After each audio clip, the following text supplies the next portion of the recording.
This is from the Sierra Club magazine. It's called Trump Watch.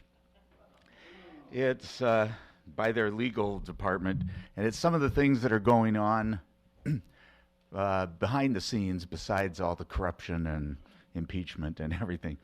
So here's a few items. The Trump administration's effort to speed up the approval of the Atlantic Coast, Mountain Valley, and Keystone XL pipelines is stalled by legal challenges from the Sierra Club and others. Trump complains that energy-efficient light bulbs make him look orange.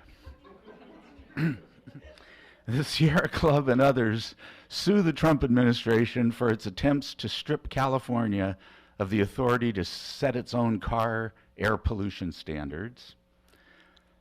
The Trump administration has moved to exempt Alaska's Tongass National Forest from road building rules, opening the door to logging on 165,000 acres of old-growth forest.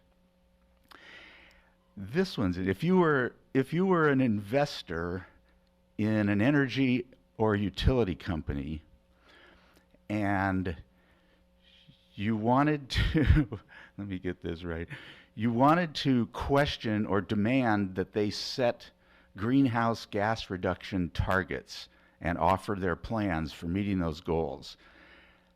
The SEC, the Securities and Exchange Commission, has blocked the attempts to do that, and the Sierra Club Environmental Law Program is suing to find out why.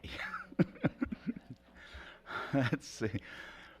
Conservation groups successfully challenged the Bureau of Land Management's plan to raise 30,000 acres of pinyon pines and Utah junipers within the Grand Staircase Escalante National Monument. The Bureau of Land Management will now share its headquarters in Colorado with Chevron and other gas companies. The D.C. Circuit Court of Appeals rules that the Environmental Protection Agency is illegally failing to control smog that travels across state lines and pollutes the air in other regions. And the final one is that Trump offers to pardon officials who break environmental laws in order to construct his border wall. He talks about fortifying it with a trench stocked with snakes or alligators so frequently that his staff has sought out cost estimates for doing so.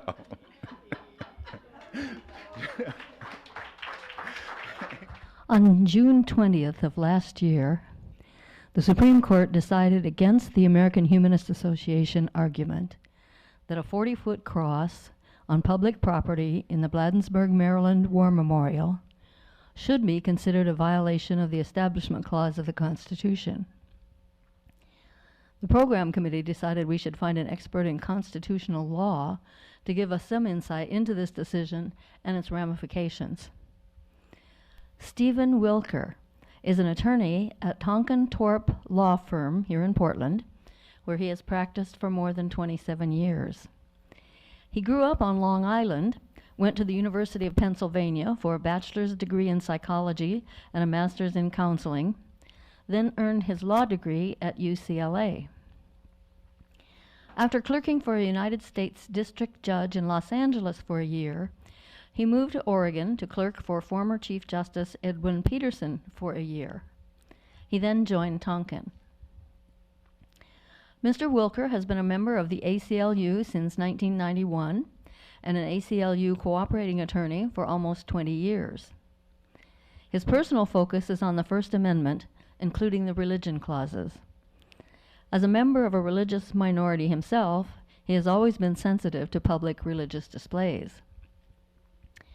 To de-stress and stay in shape, Stephen plays a lot of tennis. But when I asked him if he remembered any unusual or humorous anecdote I might share with our audience, he explained that his teenage daughters have repeatedly told him he is not funny. So they put the kibosh on that. But he is well-versed in the First Amendment issues we want to consider here. So would you give a welcoming hand to attorney Stephen Wilker? I wanted to start off and back away from just the first question, which is religious displays, and talk a little bit more broadly about separation of church and state and the religion clauses generally. So we have two aspects of the First Amendment that speak to religion. One is the free exercise clause, which allows everyone the free exercise of their religion. That doesn't mean unlimited. It doesn't mean without restraint. The second is a limitation on Congress. Congress shall make no law establishing religion. There'll be no national religion of the United States. And it's important to remember that that was a restriction on the national government, on the federal government, that was part of the initial Bill of Rights, which were enacted essentially as part of the compromises that led to the adoption of our Constitution after the failed Articles of Confederation. So when we talk about church and state, there are really multiple aspects of where those rules come from. In large measure, the First Amendment speaks to the federal government because the concern at the time was the potential for an overbearing federal government. But in many states, state constitutions at the time were being formed that had their own separate protections and separate rules against the establishment of state religions, but not all of them. I'm going to fast forward probably 160 or 70 years into the mid-20th century when we had something called the doctrine of incorporation. And the doctrine of incorporation, you started seeing elements of it in Supreme Court case law in the first half of the 20th century, but it really took root, I'd say, in the early 60s and has since blossomed. And under the doctrine of incorporation, the court held that when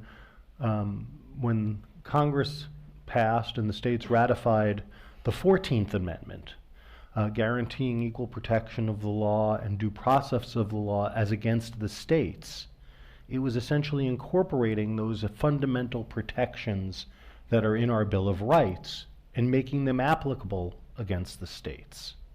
So prior to that, the Bill of Rights is a grand document. It's a very fulsome protection of rights, but it's a protection against the federal government. And until the court started enforcing those rights as guaranteed by due process and equal protection of the 14th Amendment, the states weren't subject to them. They were separate. State constitutions had provisions, and I'm not an expert on the 50 states' constitutions, but there are constitutional protections in almost all of our state constitutions for the same kinds of things that are protected in the Bill of Rights. But I'll give you one example where we don't have an analog. So in Oregon, we don't have a due process clause in our Constitution. Nothing in the Oregon Constitution guarantees you due process of law. And it is weird. Now, the courts have adopted other rules that take care of that. We have things called the Equal Privileges and Immunities Law, which is kind of like an equal protection provision in Oregon, but not quite. And so there are differences, and it comes from our system of government, which is a federal system. We have a federal government. It's a dual sovereignty. We have state governments and we have federal governments, and they each have powers and they each have limitations. And the federal system that was envisioned by Hamilton and Madison was one of enumerated federal powers, and anything not given to the federal government was reserved to the states or to the people. That's the 9th and 10th Amendments of the Constitution.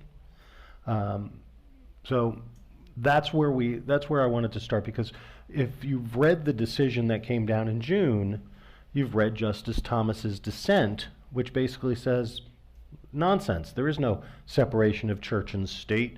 This doesn't apply.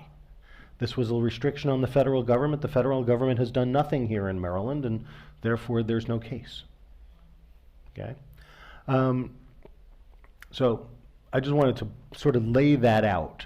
But through the 20th century, the courts, the Supreme Court's jurisprudence developed strong protections for free exercise of religion, but not without limits. And I want to talk about that because there's always a tension between free exercise and establishment. Although free exercise in many cases has traditionally been at the behest of religious minorities. So the Society of Sisters case out of Oregon, the Pierce case, which established the right to send your kids to private school, was Catholic. It was about Catholic schools, and it was about the free exercise of religion for Catholics to educate their children in their own preferred parochial setting. So there are a number of cases where that has occurred. What happened in I would say the 1980s and then beginning with the Reagan administration is there became greater efforts to co-opt the public finance, the public space for the benefit of mainstream religious organizations. And so it was the rise of the religious right and their agenda of essentially of sort of turning the U.S. into more of a true, in their view, Christian country, and that means a publicly Christian country. Excuse me, and that effort involved things like funding of private parochial schools with public dollars. It involved efforts in creating coerced public prayer before public events. So schools, sporting events, it's in public schools, things of that nature. So we had real efforts over that period of time, and they continue today, to try and develop rules where I would say the Christian majority got to enforce its religion as the majority religion of the United States, and in a very public way. So that's the context in which we're here today. There are cases like the Maryland Cross, and there have been cases all over the country involving public crosses. There's a Skinner Cross in Eugene. There's another cross down in Southern California outside of San Diego, where there were challenges to crosses that were either erected on private land and then transferred to public, elected on public land, and the court has struggled with these cases for many years. But what the court has done in these public display cases is just part of what it's done throughout the religion cases. So the seminal case in the religious, in the establishment area is the Lemon case, Lemon versus Kurtzman. And people ask, what's the Lemon test? What does it have to do with lemons? It's just the name of the party. And I'm not going to talk about the specifics of the Lemon test in any great detail, but the purpose of the Lemon test was to decide whether the government activity had a secular purpose. Is there a secular purpose here, and is that the preeminent or principal purpose of the official act that we're looking at? And if there is a secular purpose, does the appearance of a religious endorsement somehow override that? And it's a balancing test. And what I would say the conservative justices on the Supreme Court have said is that puts the thumb on the side of the scale that everything is religious, and that there's no way to save a somewhat religious display if it's part of unless you can say it's got an overriding secular purpose. The reality is that the Lemon test, which was adopted in dealing with a more direct or coercive use of public funds, than a display, whether or not that test works. And that's what you see in the cases. You see the justices all over the place trying to figure out how do we have a standard? What's the standard for when is it okay for government to be involved in religion and not? So we have cases, large swaths of the case law in this area come out of the schools. When can the government provide support for students who attend private parochial schools? Can the government provide buses? They provide buses to kids who go to public school. Those parents pay taxes to their local public school districts. They're going to private schools. Why can't they get bus transportation? In the city of Portland, for instance, I'll give you an example. The city of Portland has a deal with TriMet where they provide kids through high school with bus passes. My daughters, my nice Jewish daughters, attend St. Mary's, and they don't get a bus pass. And that's our choice, and I'm fine with it, but I just note it. And part of that is Oregon, because Oregon has some strict restrictions on separation of church and state, and strict restrictions that make Oregon different than other places. But from a federal standpoint, what's the right line? Can we support students who attend private parochial schools with after-school programs? Can we support them with textbooks? Can we support them with tuition vouchers if we give them a tuition voucher to attend a private non-parochial school? Can they use those funds to attend a private parochial school? And how close does the connection have to be, right? Does the connection have to be, well, the legislation has to say this is for kids who want to go to religious school, or is it enough they want to go to private school? As it turns out, in Oregon, there are a handful of private schools that are not religiously affiliated, a true handful. There wouldn't be, if you were doing an analysis of the numbers, any legislation that was aimed at supporting private school students would overwhelmingly support students who choose to attend, or whose parents choose to have them attend private parochial schools. And that's just a choice people make. The question is, does that make any legislation in that regard unconstitutional because it involves an endorsement of religion, right?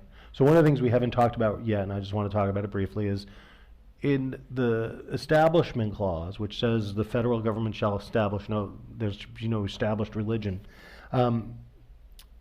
There's two restrictions there. One is you can't prefer one religious organization to another, but there's also, you can't prefer folks who have no particular religion or religious organization to folks who do. So what we call irreligion, or lack of religion versus religion. It's supposed to be neutral. That latter part, there is case law, but I'd say it's not as strong, frankly, as the case law in support. There just haven't been many cases over the years that address it. The Supreme Court has spoken, and no one's questioned it expressly, other than maybe Clarence Thomas. But there you have it. So when we look at religious displays, they're part of a bigger context, and they're part of a context in which both the federal government and the state governments, and it depends, and it's state to state, have pushed and pressed the limits of what's okay. What is okay? What can I fund? What can I use public dollars to fund that doesn't create an endorsement of religion? And that's what Lemon was ultimately trying to get at, is, are you somehow endorsing religion by using public funds to support somebody who engages in a religious activity or a religious display? I have a question about the ideas of funding school transportation. Just a real quick clarification. I'm very aware in New York State that children of religious schools can be bused up to 15 miles from their home to the school, door to door. And now you say in Oregon they can't even get a bus pass. Why is that? So let me clarify that in Oregon, whether or not they could get a bus pass, they don't get a bus pass, right? So the question is, has anybody challenged that and said that I'm entitled to that same bus pass? I haven't taken a suit against Portland Public Schools and said, I want my bus pass, and you fund one I pay the same taxes that my neighbor pays, and but that is the question. And the city has chosen, and it's an odd thing because the city, it's not just Portland Public Schools, it's all the school districts that are within the confines of the city of Portland. So if you're at David Douglas or Park Rose, et cetera. But the question is, if you enforce that, no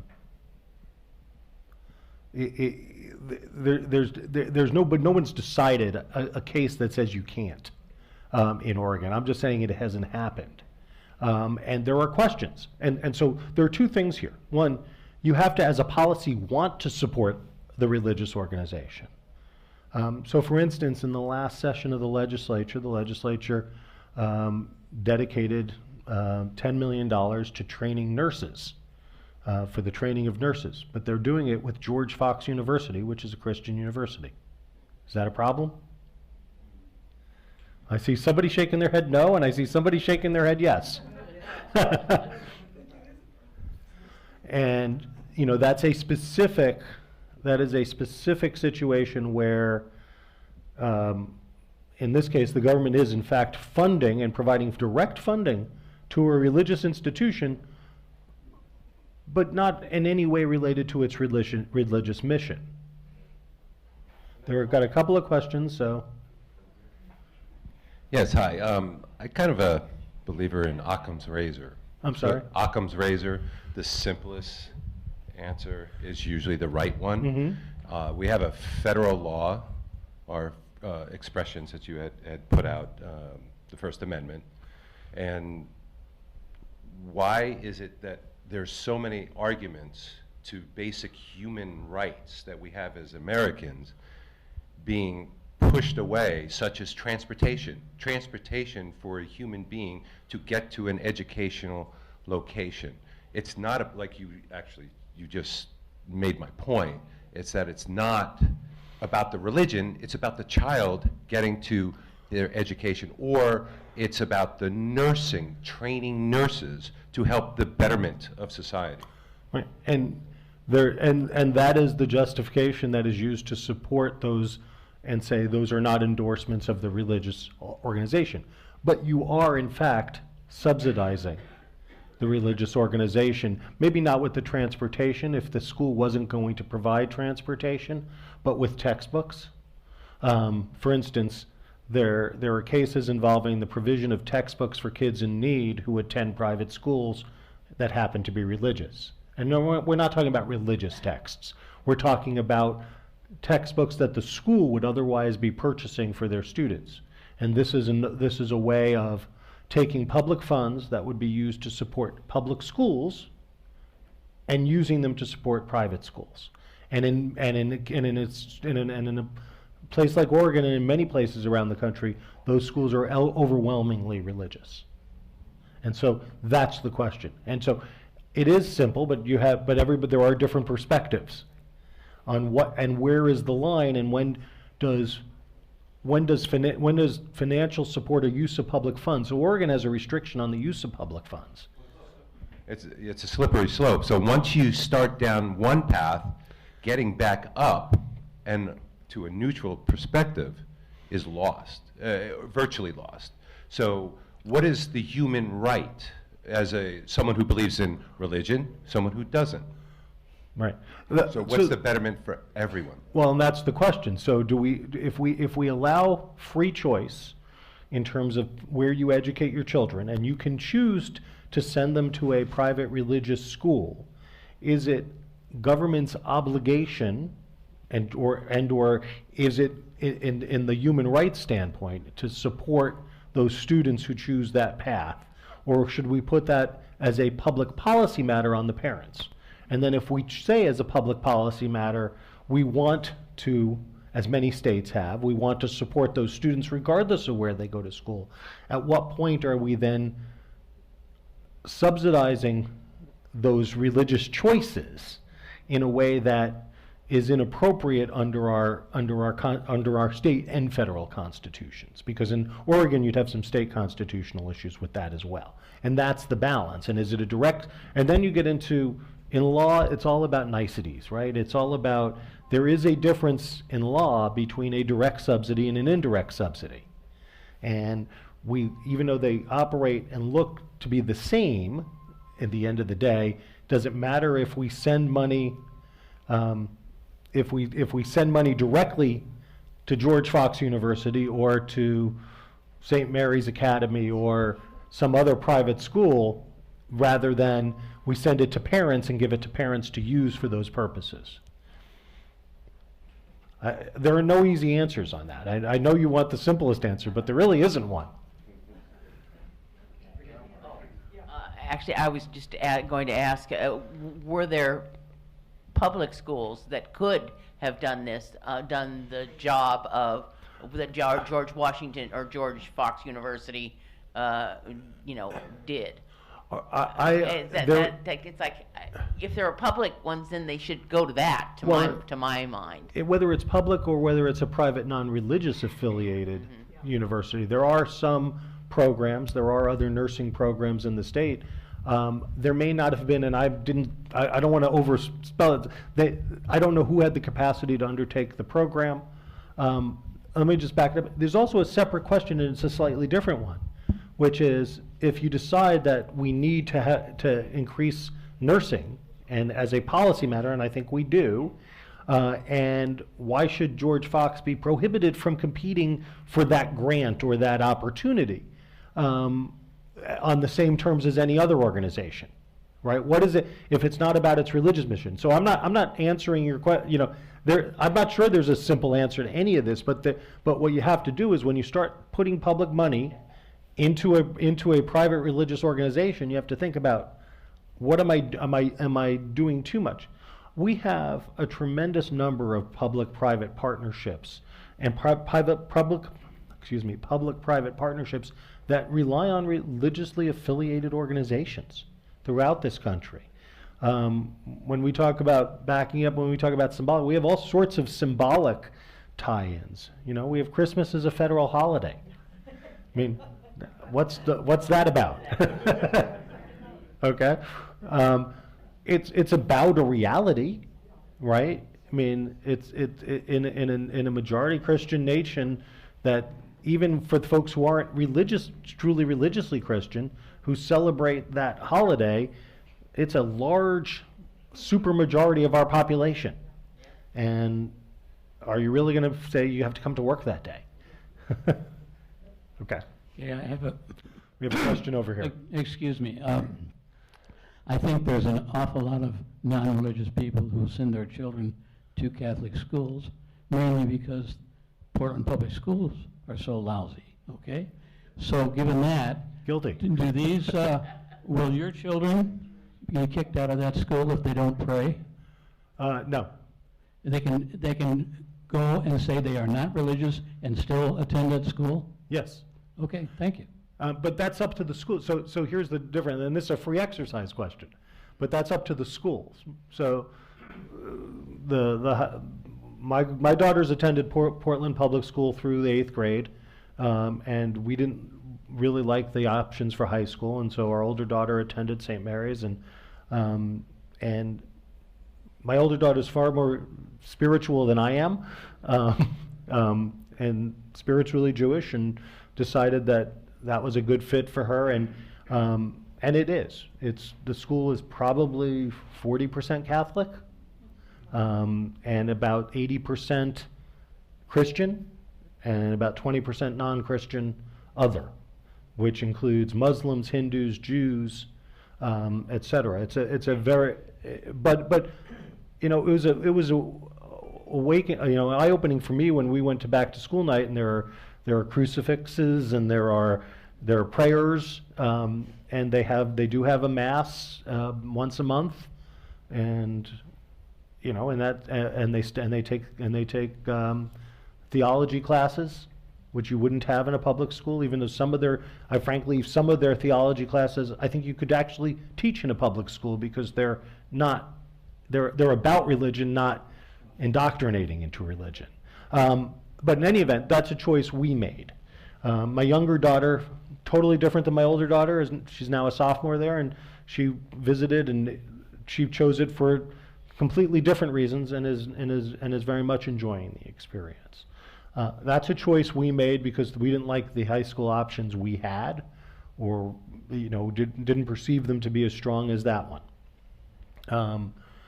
But there are schools where they, where they require more, and that's just a choice. Going back a few ideas here, I had a question about state-supplied textbooks. In other words, a school could be required to use the state-required textbook and teach evolution and teach science. And I don't know exactly whether a school would be required to teach everything that's in the textbook, or they could say, forget these 20 pages. But I think if you could somehow get the standard scientific ideas into places where they've been kept out, that might actually help. And maybe supplying the textbooks might be, I'm not suggesting this will be successful, but that's what came to my mind, might provide at least that the kids have access to these ideas where they might not. I didn't say anything about Catholic schools. My daughter went to Catholic school for a while. And my husband went to Catholic school. I think the education was good. But people who keep out what I consider to be scientific ideas. Mm-hmm. I don't think that you could, this is a somewhat different issue, I don't think you could legislate to require a Catholic school or a religious school to use a particular textbook. I think you would, right, given the cases endorsing the ability to select private parochial schools, I don't think you could enforce a specific set of texts. I think you would run into other First Amendment issues and both free exercise and free speech issues in that regard. So even if you thought it was a good way to sort of force science on people who might live in an alternative fact universe, I think that would potentially be problematic for other reasons. So you could just offer it to them for free. Right. They could take it or not. I think that, and that's the. And what happens in these cases is it's not so much about choosing the text, it's simply supporting the expenditure in support of texts and support of textbooks. But you're typically not, the legislatures in those cases typically haven't been saying, here are the list of approved texts. From my point of view, the trickiest part of all this is not, are you going to set up Methodism as the state religion versus Baptism or whatever. It's how you feel about the irreligious, the atheists, the agnostics, as opposed to the religious. And so often you see the assumption made that, well, whatever flavor you are, of course you're Christian. Or whatever flavor you are, of course you're Judeo-Christian. Or whatever flavor you are, of course we all believe in the same God. That kind of thing. Yesterday at our book group, we discussed a book that included the original phrase about the melting pot that America is, and said, whatever your color, your creed, your this, your that, your original nationality, the United States is it has been created by God as a melting pot. That blew my mind. So how many cases, what percentage of the cases involving freedom of religion that have come up involve theism versus non-theism? A very small percentage. Is it stand a chance? And what chance would that be? Oh, I mean, the cases, there is case law support that out of the Supreme Court, and I'm terrible with the names, but there is a Supreme Court precedent that essentially says that says irreligion or non-religion is as protected as any religion. That the separation of church and state means that there can be no preference for religion versus non-religion. So it supports your desire. The question is, what does it mean in practice? In God we trust is on the money. That's why, and so we have a series of cases over the last 20 years that, you know, we have chaplains in the military, we have federal references to God in our money, in our Pledge of Allegiance, we have prayers to open legislative sessions, we have references to God in introductions to when you go to the Supreme Court, there's a reference to God in the introduction. I think the chances of taking God out of all of those things are, at this point in time, is extraordinarily low.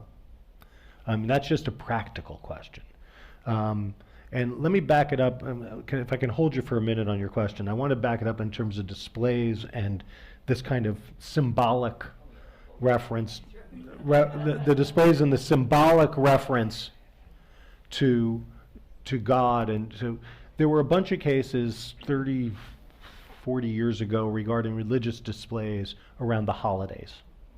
And what's okay? Can you have a baby Jesus scene to celebrate Christmas in the public park? Can you have a Christmas tree? Can you have a menorah?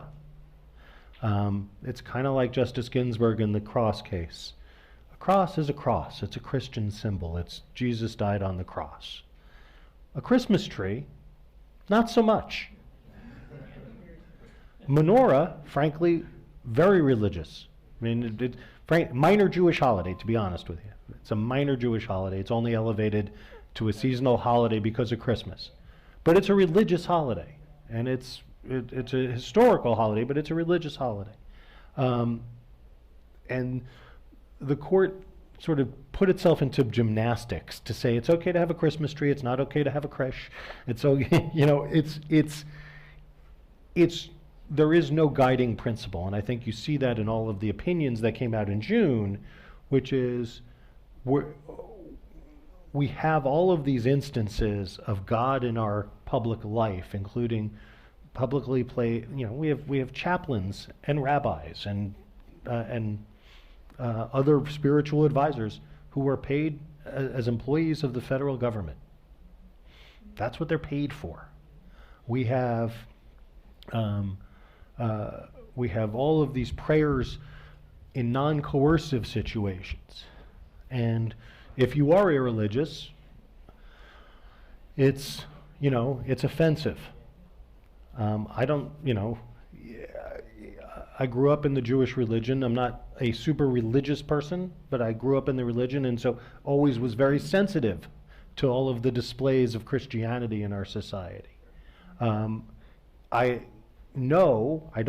I can't personally feel it. I know it must be worse if you're Muslim in the United States.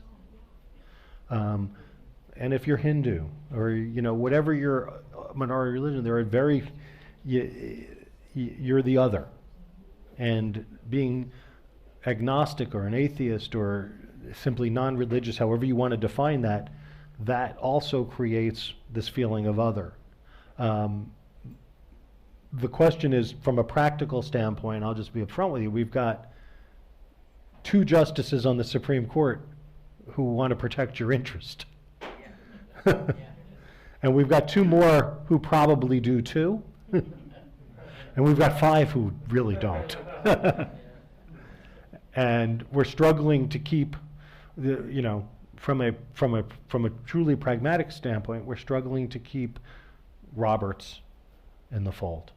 And it's a scary thought that John Roberts is the middle of our court. But there is no question that he is the middle of our court. And that is a reality that we have to face if you're concerned about these issues. So the easy question, are religious displays going to be okay? Probably, yeah. They're going to find a way to justify those that accept that are truly coercive or truly in-your-face religious without alternative, right? And if you can ascribe some non-religious historical purpose to a display, like a large cross,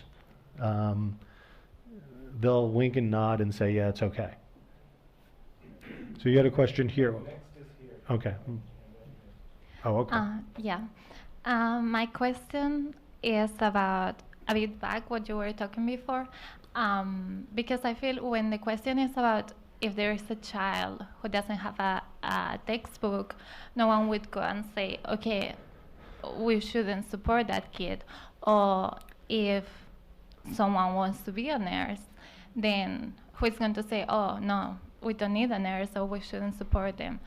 But the point is, what is the criteria to choose to support some schools versus others? Like, if it's public funds, they are there to support public schools, I imagine. And then if there's extra money, I guess, and they want to support other projects, that should be okay, as long as maybe they are consulting people who are giving the money, which is society. Right. And then the point, I think, is when that money is taken away from the public schools to give it to the private ones. So here's what I would say. There's no such thing as extra money.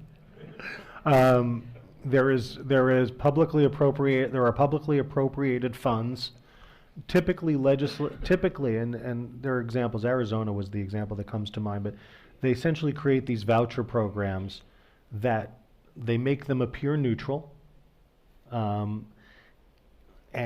they essentially siphon dollars that would otherwise be available to support public schools and allow them to support private schools. And it turns out that private schools are overwhelmingly religiously affiliated. And the question is that an appropriate use, there's a sort of a policy question, first off, is that an appropriate use of public funds? And is that use consistent with constitutional principles on the separation of church and state? And it's hard to decide the policy question, because when you're dealing with separation of church and state, you're dealing with something that is designed to essentially thwart a majority. You might have majority support for the notion that that we need to support kids in school. And then let me back it up just to add one layer to it, which is this notion of failing public schools, or public schools not meeting the grade, this was the No Child Left Behind notion. And it's, well, if the public schools aren't doing their job, why should kids who otherwise can't afford private school be denied that opportunity? And that's a great policy question. But is that the purpose of these statutes, or is the purpose of these statutes designed to transfer money from the public school system to private school systems, which are by and large parochial? Well, I think that one thing to consider is, even though they go to a public go to a parochial school, in the end result is, does society benefit from having that child educated to some extent? Or, for instance, if a person who wants to go to med school, if they want to go to a religious med school, is the end result better than not having the person go to med school at all? I think that's a perfectly legitimate part of the inquiry, and what you have to ultimately decide, and in a balancing effort, the courts ultimately decide, is at what point is the financial support that flows to the religious institution so great that we now have essentially a publicly supported religious institution, right? At some point do we look at a percentage of the school's budget coming from students who are being funded by public dollars? Do we simply eliminate the issue and say, here's the dollars that we allot $5,000 a kid per year, you can spend it where you want. And you'll have kids who go to public school, you'll have kids who go to private school. You could decide that. The question is, do the private schools then, if they get those dollars, do they have to, there was a question earlier about, do they have to follow the texts? You can tie to public dollars to doing things like that. They haven't, because in most places, that's not why they're passing this legislation. They're not passing the legislation, frankly, to be purely cynical. They're not passing legislation to necessarily enable particular kids to go to private school. They're passing the legislation to embolden and enrich the private schools and allow parents who might have the means or have some of the means to educate their kids in a private parochial setting. I guess to be perfectly crass, as a taxpayer, I object to supporting the indoctrination of young children in religious schools. And I realize there's to be common good from everybody being educated, but if we spent more on the public access and improvement, then that would make me, as a taxpayer, much happier. That's not quite a question, but a comment. Well, I would say it's again the same thing, which is there's a policy. There's a policy choice there, and then the question is, that's your policy preference, but it's also, is it a constitutionally required preference? And that's the issue we deal with in church and state, which is it okay if others disagree with you, right? You have a policy choice about how you'd like to use your taxes. I have a policy choice about how I'd like to use my taxes, and our opening speaker reading suggested ways I really don't like the way they're doing it. But I don't get to say no. I mean, we don't get to individually line item veto the things we don't want our taxes to be used for. So we have a representative form of government that we elect legislators, and both at the state and federal level, we elect them to pass laws and make those policy choices, subject to the constraints that we've placed in our constitutions about permissible and non-permissible choices. So I was curious if you've seen the movie Hail Satan. The movie Hail Satan. I have not. About the Satanists trying to put up a monument of Satan next to these religious places on public land. And they made this beautiful sculpture, and they put it in all these different places, and I think tried to start some precedent lawsuits about misrepresentation in public lands. So I encourage everyone to see it, because it really is funny and talks about the legal stuff. And then the second question is, can I open up a non-church for a lot of different types of people and get all the tax benefits, like no property taxes and all that kind of legal tax, stuff like that? You can. I mean, as a non-profit organization, you don't have to be religious to get the benefit of tax exemptions if you're truly a non-profit. So you can be a secular organization, a purely secular organization, if you're a non-profit, as long as you otherwise meet the requirements that apply. And so you can get the benefits and not pay tax on income. And I like to say educational institutions are maybe the best example of this, which is many of them. It's not as true as it once was, but they're nonprofits and they're really good at it. They're making a lot of money. Now, it's harder and harder in education, even in the education world. Private nonprofit educational institutions are starting to struggle, and you're seeing that. But yes, so there are you don't have to be a religious organization to get those benefits. The question is, if you are a religious organization, are there limits on what you can do? And it's a fine line. But yes, we allow tax exemptions for religious organizations. Does that violate the Establishment Clause? I don't know. I mean, the courts have never said they do. You got into the makeup of the court, so I'll ask about this. Given that the Constitution is a political document that emerged from a highly political process, that the Supreme Court justices are confirmed in the political institutions, and that people are deciding who to vote for in elections based on which Supreme Court justices will be elected, et cetera. And I've recently heard that the court is trying to stay away from cases involving the impeachment process because that's political and the court is not supposed to be political. But religion aligns with politics right now. very strongly. Fundamentalist Christians are on one side and everybody else is on the other. And isn't religion now a political issue? And if the court's supposed to stay out of politics, shouldn't they also stay out of religion? Well, so ultimately the question means, what does it mean to stay out of religion? So I would say it's not just fundamental Christians versus everyone else, because there is a swath of the I'll say the right that is not fundamentalist, but that is, I would share, probably does not share your worldview, at least as I've heard it here. Now maybe I'm overestimating, there but are some cold-hearted atheists, yes. and there are some fierce libertarians. You know, I like to say, you go so far, if you go so far to the right or so far to the left, you kind of meet and back. Because the world is round. So to go back a minute to our original question, is it your understanding that the justices, or at least 7 of the justices, found a compelling secular argument to leave that cross on the war memorial in Maryland? No, 5 did. Oh, right, that's what I meant, sorry. So Thomas didn't care, right? He didn't care at all. And Gorsuch didn't care.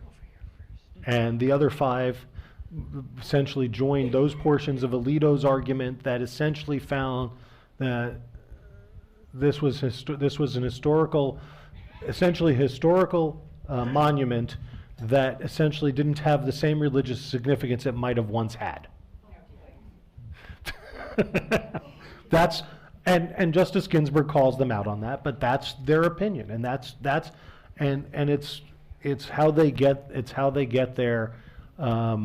And you know, it's interesting because the case, and I'm going to mess these two up because they're both out of the Ninth Circuit, but in one of the cross cases in the Ninth Circuit, they literally sold, the government sold the piece of property, just the square, to a private foundation in order to avoid, or attempt to avoid, the import of the case. And said, well, it's not public land anymore. Although it was in the middle, smack dab, it was like an island in the middle of a public park. There are all sorts of attempts to try and avoid these things. And again, that's just the nature of the public displays. I think the reality is that for the foreseeable future, public displays will be upheld unless they're overtly Christian, and I mean not just a cross, Jesus hanging on the cross, manger scenes, things that you wouldn't see in the cemetery. When you go to Arlington, and it's powerful, and there are all sorts of crosses and Jewish stars and other religious symbols, and there are graves without. But if what we're talking about, it is unless it's over the top or so in your face that it can't be anything other than a religious display. And I know I feel the same way about the cross. I do. But I'm telling you that the fights about the crosses, they're not over, but they're going to be harder to win. I think the arguments you're going to have are, the other one that comes up, and this was out of Alabama, the 10 Commandments. So the 10 Commandments are okay as part of an historical appreciation of sources of law. As part of so you will go to courthouses and you will see displays that include things like the Magna Carta, things like the original Articles of Confederation, various historic forms of law, and they'll include some piece of the 10 Commandments in that display. That's not going to be a problem.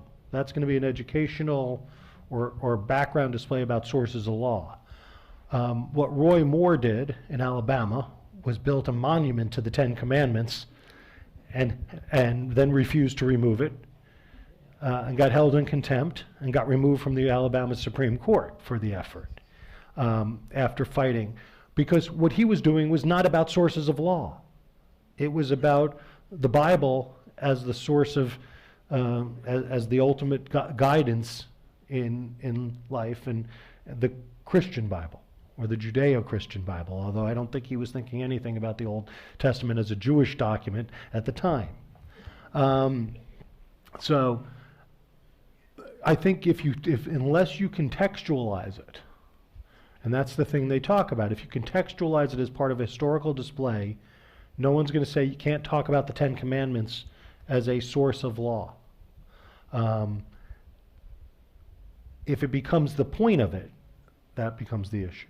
But I don't have good, clear answers for you. I mean, each case is going to turn on its own facts, and they're going to turn on the facts and the intent on where it started, how it got to where it is in that point in time, what is the perception of the event, and then you're going to deal with judges who come to it with their own predispositions. And I think your properly cynical view of it is that judges are political creatures, and they come to it with their own predispositions. In this case, I think what you saw in the case in the Cross in Maryland, you saw that Justice Breyer and Justice Kagan really wanted to preserve as much of the law as they could, and so they twisted to join Justice Alito's very sort of contextualized, limited opinion that this cross is okay.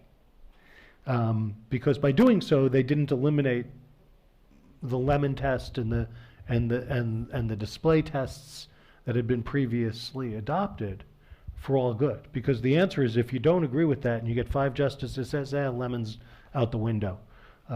And frankly, all of these displays are okay and you can't go too far. It doesn't always go all one way. I don't know who's familiar with Twin Oaks Commune in Virginia. It's been around for 50 years now. It's over 100 people, a hippie commune, you know, and I would say it's not religious at all, but they were trying to avoid taxes, I guess, and they applied as a 5013D, I think it is. C3? No, not C3, it was D3. Okay. It's as a monastery. They're not just a religious organization, but a monastery. Okay. And they were challenged by the IRS, and if you look up Twin Oaks Commune versus the IRS, they won in the Supreme Court, and they are a monastery and tax exempt. Mm-hmm. Not as a nonprofit, but as a religious organization. Mm-hmm. So this can be used by everybody. So maybe we just need to form more. That'll get the law changed. Scientology has tried that. There are certainly examples of progressive organizations, or more what you would think of as more progressive organizations that push the envelope on these kinds of things as well, in order to seek some of those advantages that have been primarily reserved for religious organizations. First, a quick comment. The Freedom from Religion Foundation has a holiday display showing the Statue of Liberty and the Founding Fathers, and the Constitution is the baby. And they put it up when other displays are. And then in your opening, you mentioned the Skinner Cross. Yes. In Eugene, and I had heard that the court sidestepped it and ruled it was a symbol of death, not a religious symbol. And my question is, how does that affect crosses in Beaverton? I don't know. Because again, as Justice Alito said, it's all contextualized. It's each cross has to be evaluated in the context of its display, and what's the purpose of the display, and where did the display arise from, and you know, and And what's the public involvement, right? Is it a cross in a public park? Is it a cross on a public building? Is it a building that was a private building that a public entity acquired? Do they have to take the cross down? That happens. In the back. Okay, getting back to the Bladenberg Cross, they're saying it's just, a general war memorial. What if these people, what if other religious groups lobbied to put their own religious symbols right next to the Bladenberg Cross, and the people who supported the cross started to object? Well, it would go a long way to well, it depends on let me back it up. There are two reasons you could object, right? You could object because the cross isn't a religious symbol and you're trying to create a religious fight about it by putting these other religious symbols next to it. Or they could be fighting it because, no, you're tarnishing our Christian symbol, right?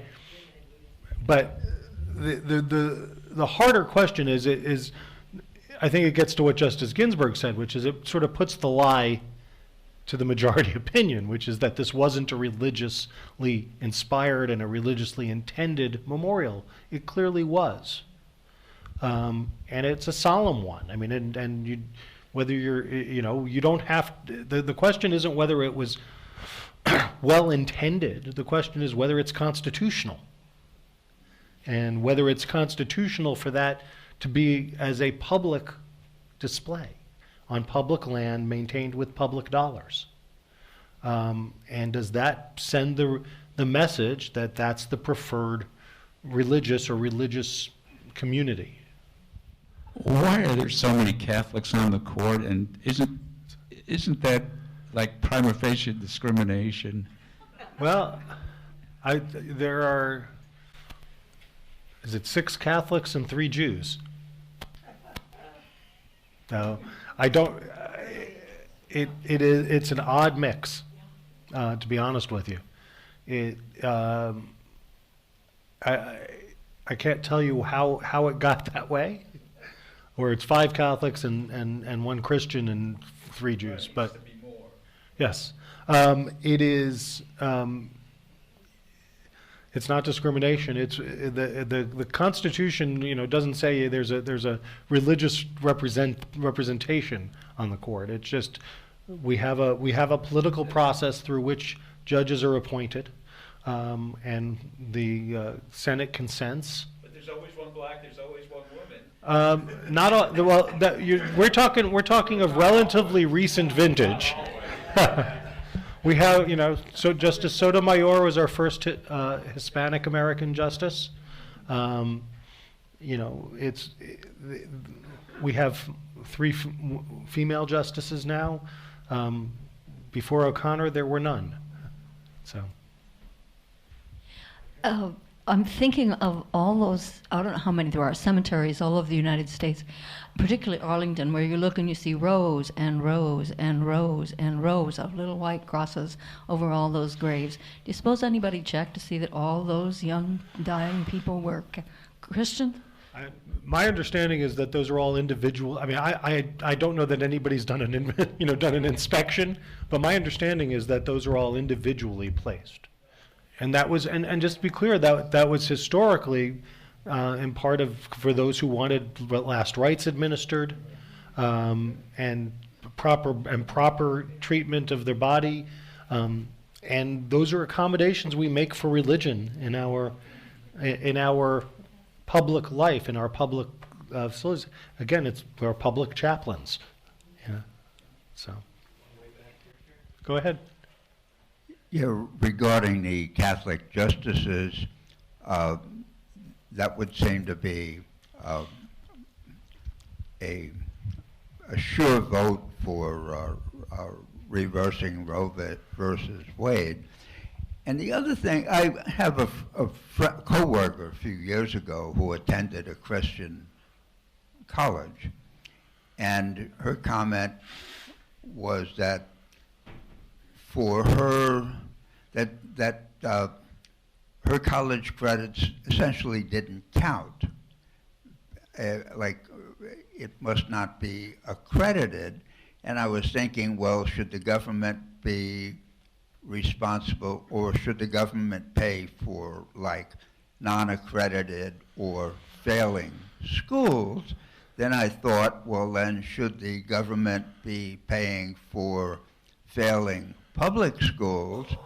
And then recently, and probably until today, the government was spending huge amounts of money on these for-profit colleges, which essentially failed their students, which opens up lots of cans of worms, I guess. So the questions you ended, which is who do you spend on, unless you're dealing with the religious schools, those are just pure policy choices. Those are policy choices that our elected representatives make, and how we regulate those organizations, like the for-profit colleges, is simply a consequence of the electoral decisions that we make. So I like to tell people, I don't think, maybe this group already knows it, but the importance of elections is elections are important for their own purpose, but the machinery that you put in place with the administration in terms of the regulatory organizations, Secretary DeVos and education, where essentially the Trump administration has appointed people to run organizations that their first goal would be to dismantle. They're having their intended effect. When you put a coal lobbyist in charge of the EPA, you should not expect vigorous air pollution regulation. When you put somebody who favors for-profit schools in front of the Department of Education, you shouldn't expect appropriate policies designed to protect students from those kinds of organizations. And we've gotten what I expected from this administration, although frankly, with less, given their lack of competence in some areas, they've done less damage. They've done tremendous damage, but they've done less damage than they might. But all of what you've described back there in the corner is I would say, is policy choices, except when you get to taking public funds and using them in a way that supports religious organizations. And the question has always become how direct or close. And it's the simple question we started with earlier, which is we want our students to succeed. We want our students to be able to get to school. We want people to have opportunities that they wouldn't otherwise have. But at what point do we say, we've provided you a public option, right? And we want you to succeed, and we have a public school system. And we fund it for everyone, and that includes you. And if you don't choose to do that, that's on you or on the private resources that are available to attend that private school. So I'll go back to my daughter's school, which is they have a tuition assistance program, and they raise a lot of money every year for funding for kids who can't afford the tuition at the high school. They don't get public funds for that. They don't get money from the archdiocese for that. They don't get anything. What they get is they raise money so that they can provide scholarships and financial aid to families who can't otherwise afford it. They're not asking for public dollars. But there are students and schools and states that do that. Oregon isn't one of them. In terms of your other observation about Roe versus Wade, religion is no guarantee of result. Justice Kennedy, who was a devout Catholic, didn't vote to reverse Roe given multiple opportunities. His successor probably will. That's just a reality of the politics. Yes. You said something earlier in your talk, if I got it right, that when the Constitution was created, there was no explicit requirement that states had to adhere to the Constitution, but that since then, I think you said that there is an assumption that the states have to follow the Constitution. except there is still uncertainty or some argument about whether the states do have to adhere to everything the Constitution explicitly says? So let me put it, the doctrine of incorporation is the doctrine under which the court has required states to adhere to certain protections in the Bill of Rights that by their terms apply to the federal government. So the Bill of Rights are limitations as against the federal government. So for instance, the Fourth Amendment. In the Fourth Amendment, the protection against searches and seizures. In the Fifth Amendment, the protection against self-incrimination. The court, in cases like Miranda, basically adopted rules in order to protect that Fifth Amendment right against self-incrimination. And they applied that rule against states and local police forces like Portland Police Bureau by virtue of the 14th Amendment. And so under the doctrine of incorporation, the court has said fundamental rights protected by the Bill of Rights will also be protected as against the states. There are justices, notably Justice Thomas, who doesn't think that's a good idea. Because for whatever reason, he believes it wasn't part of the original intent of the framers, and he doesn't believe that anybody in late 1860s, when the 14th Amendment was adopted, thought about any of that, and he thinks it's judge-made law from the middle of 20th century, and that's not a good enough reason to change what people thought 250 years ago.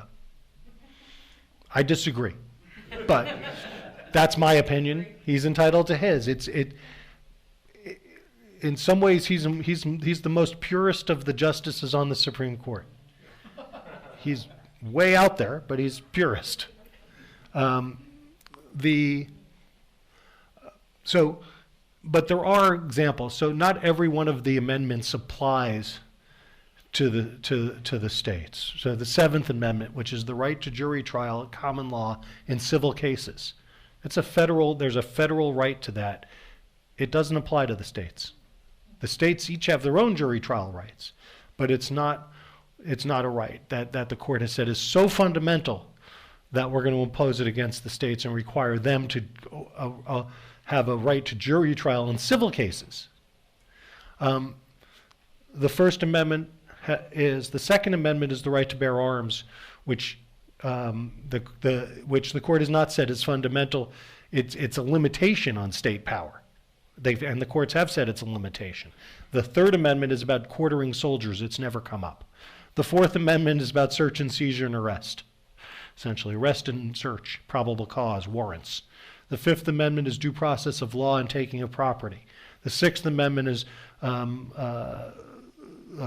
right to effective assistance of counsel and a jury of your peers in criminal cases, and the right to a speedy trial.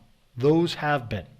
But the court looks at each one individually, and it makes a determination when it comes up whether or not that's the kind of claim that we should apply against the feds. The reason I raise the issue is because we make an assumption about church versus state, and I think we're in a time with the present Supreme Court where our assumptions about what's clear and what's black letter law, as we like to say are going to change.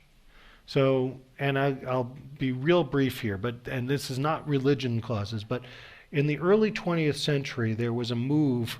The Supreme Court in the first third of the 20th century we called it the Lochner era. And the court decided that essentially Congress went too far in passing law after law after law.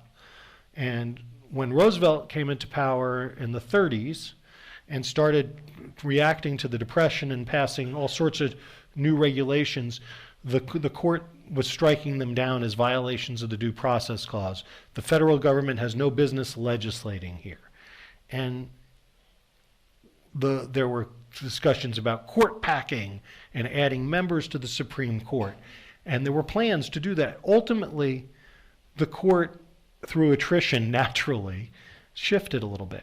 And then it shifted a lot, and we moved into a phase where things that seem second nature to us now and seem, of course Congress has the power to do that, and it doesn't require typically for Congress to legislate, there has to be something national or interstate involved. Congress doesn't legislate about things that are purely local. Over the years, it became very easy to say, well, yeah, this transaction may only be in Portland, Oregon, but it has an interstate effect. And we started creating law that went all the way there.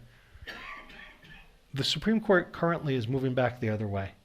We have things like Obamacare and things where they're trying to constrict what Congress can and can't do. And we're in a stage with the Supreme Court where what we thought was sort of settled for the last 50 years, I think we're going to start seeing less and less is settled, and we're moving the other direction.